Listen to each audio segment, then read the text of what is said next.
Bonjour à tous, on se retrouve aujourd'hui pour vous parler de ce roman que je viens de terminer, que j'ai terminé hier. Il s'agit de Le bonheur dépend parfois d'un flocon de Colin Wright. Je vous l'ai montré dans la vidéo de la Palme de décembre. Donc c'est une très jolie couverture qui est bien dans l'esprit de Noël.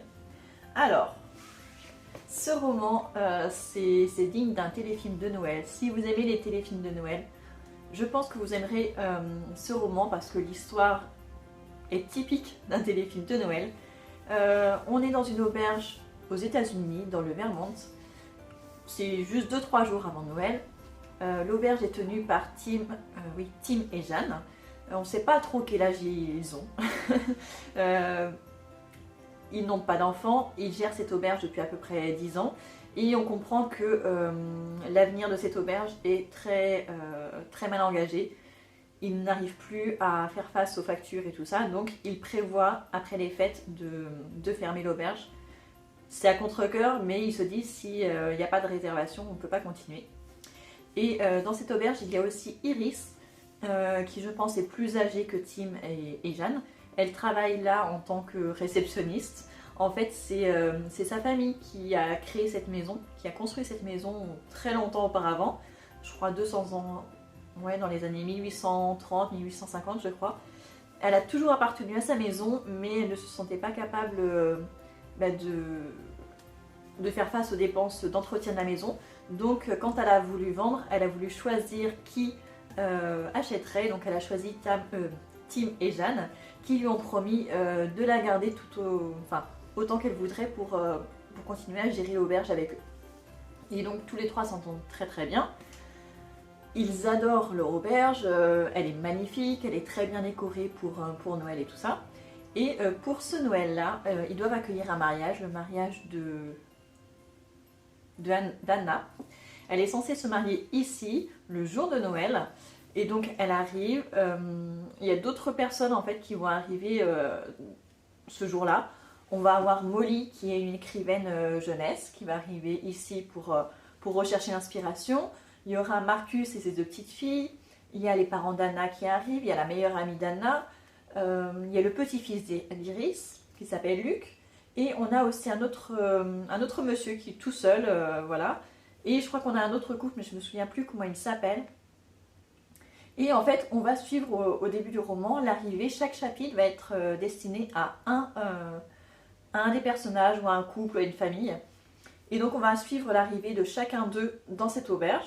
On va comprendre que certains avaient prévu de venir, mais il y en a d'autres qui arrivent ici en fait parce que il y a une tempête de neige et que les routes sont fermées. Ils ont dû quitter l'autoroute et ils sont arrivés dans cette auberge où ils espèrent trouver refuge. Et bien sûr, comme c'est un roman de Noël, tous ceux qui arrivent ici trouvent une place dans cette auberge, on se débrouille, on trouve des solutions. Et donc tout le monde peut rester ici. Mais malheureusement, il va y avoir un imprévu parce que, en fait, comme il devait y avoir un mariage, eh bien, c'était un traiteur qui était censé apporter la nourriture. Sauf que, à cause de la tempête de neige, le traiteur ne peut pas livrer. Et les placards, les frigos, tout est vide dans l'auberge, donc ils vont devoir trouver une solution. Et franchement, ce roman est il est franchement bien. Au début, je me suis dit, dans la première page, ça partait sur une romance. Et je me dis, bon, d'accord, on sait que cette personne-là va finir avec cette personne-là. Et du coup, j'étais un petit peu blasée. Je me dis, c'est trop classique et tout ça. Et en fait, en très peu de temps, la magie a opéré. Je me suis laissée emporter par l'histoire. Le fait qu'il y ait plusieurs personnages, en fait, ça fait que la romance est passée mais complètement inaperçue parce que c'était pas du tout le thème principal. J'ai envie de dire, c'est peut-être même l'histoire la moins importante dans le roman. Ça a commencé par ça, par cette histoire de mariage, mais en fait après ça passe complètement à la trappe. J'ai trouvé que l'histoire de Molly était très intéressante. Marcus, bon, il n'est pas spécialement présent, il est plus passif, mais l'histoire de Molly, l'histoire de Tim et Jeanne, voilà, ils ont tous une histoire. En fait, c'est plusieurs histoires rassemblées dans un seul roman. Elles vont être liées les unes aux autres par des petits fils, mais c'est pas flagrant non plus. Mais en tout cas, c'est assez chouette.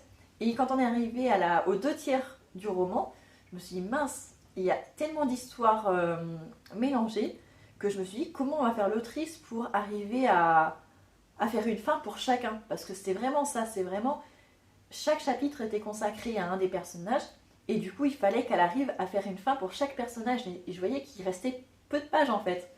Et finalement elle a quand même réussi et en plus c'était même pas maladroit, c'était bon, c'était peut-être un peu trop facile par moment mais en même temps c'est un roman de Noël, mais ça passait très très bien, c'était très agréable à lire, très fluide.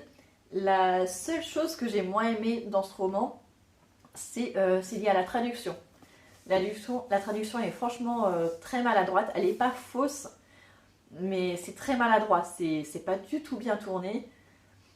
Après, il y a des erreurs d'écriture. Par exemple, le mot traîneau, à un moment, entre le N et le E, il y a plusieurs lettres. Je crois qu'il y a un X plus une autre lettre. Enfin, c'est juste des erreurs de frappe.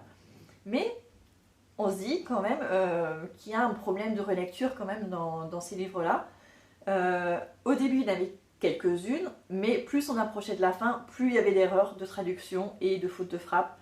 Donc on voit que l'attention aussi des relecteurs avait l'air de s'être relâchée vers la fin du roman.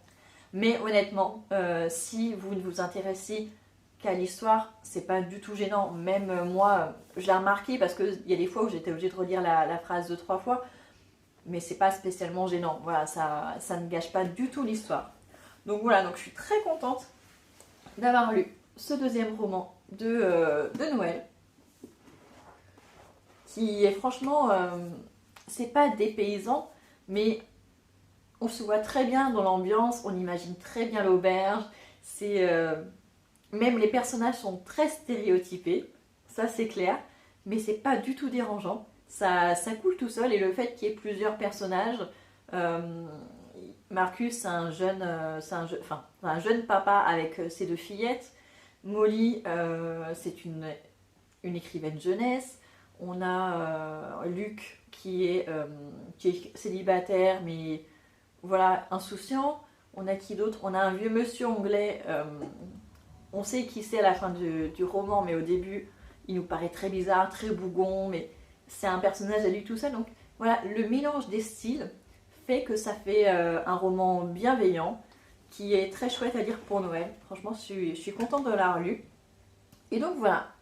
Donc si vous avez l'occasion de le lire, n'hésitez pas. Franchement, c'est une jolie histoire. Voilà. Bien, j'espère que cette petite vidéo vous aura plu. Et on se retrouve demain ou dans quelques jours pour un nouveau Bookmas. À très bientôt.